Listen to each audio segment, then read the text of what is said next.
Today it snowed. A lot, actually. We picked up the children from school and drove to our driveway. The children want to play in the 6+ inches of snow outside. That means I have to help them put on their snow gear. Claire was fairly easy. I readjust her boots. Jane is next. With most of her snow gear on, I just need to zip. Ollie is done, and I fix Jane's glove. Nicholas is next.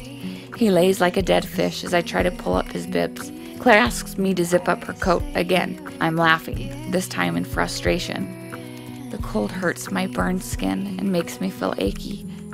I start dinner. 5 minutes pass. Everyone is back. My imagination sees you like On August 16th, 2008, my husband and I were in an airplane crash. I was in a coma for 3 months. We both survived. I am Stephanie Nielsen, and I am not my body. I loved you from the start, in every single way.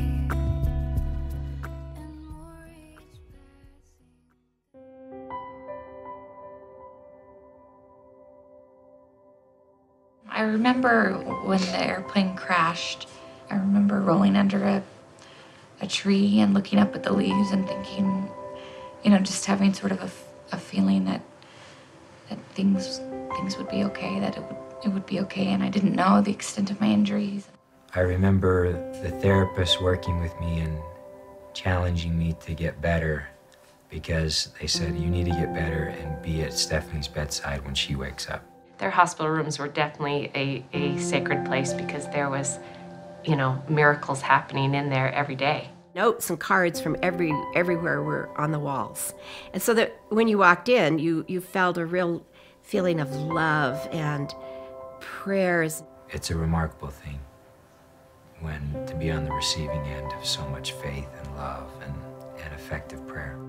I remember waking up in the hospital. Coming out of the coma was really hard and painful. I just had the feeling that I knew that it was because of all of those prayers that I was awake and that I was going to get better. It's one of those things that I've never felt before until this accident. Then when Stephanie was able to come out of her coma, didn't want anything to do with a computer, didn't even want to talk about a blog because she wasn't able to type or anything, then her story evolved. I first started my blog in 2005, and I was living in New Jersey.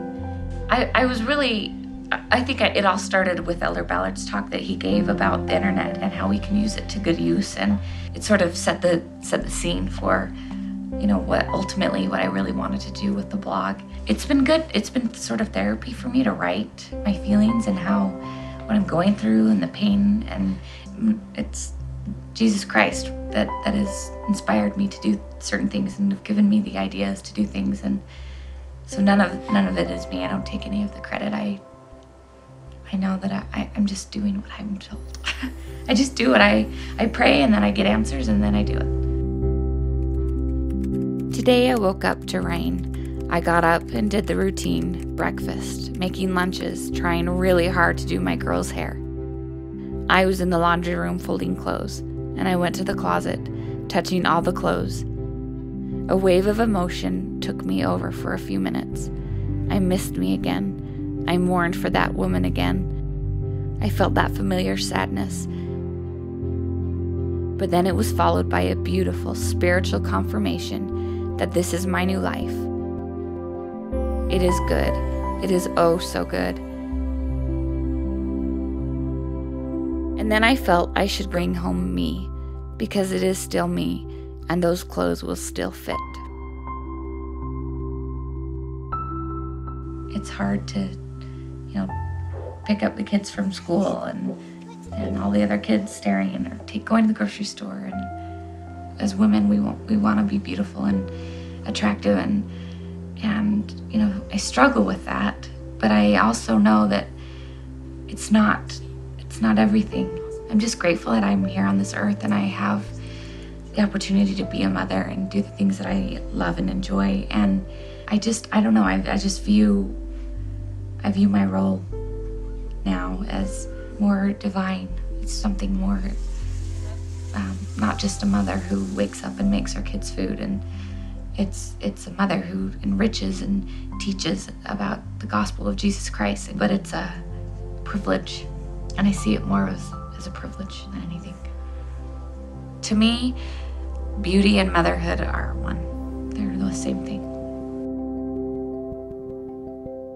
There is a plan for us, and it's a plan that will ultimately give us the greatest joy and happiness that we will ever experience.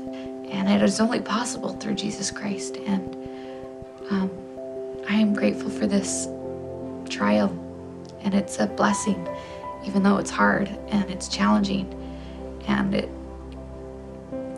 will be for a while. It's our spiritual nature, though, to turn to our God who gave us life and has given us this mortal experience, to turn to Him for either to thank Him for the happy times or to pray for His help in the hard times. I mean, my relationship with Heavenly Father before was really good, and it still is really good, but spiritually now I have a better sense of who I am, what my divine purpose is, what I'm doing here on earth, why I'm still here. Life has a different meaning to me than it did before. It's all about your heart. There are moments in my life when I feel like my spirit is tapping my heart to remind me just why I still mortally exist. Today I had more of those tapping moments.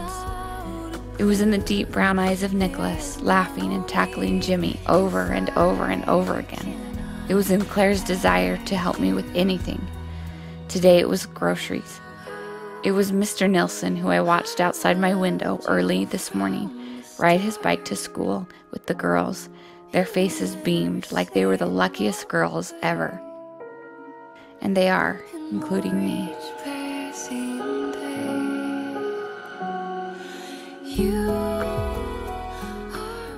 When suffering, we may in fact be nearer to God than we've ever been in our entire lives.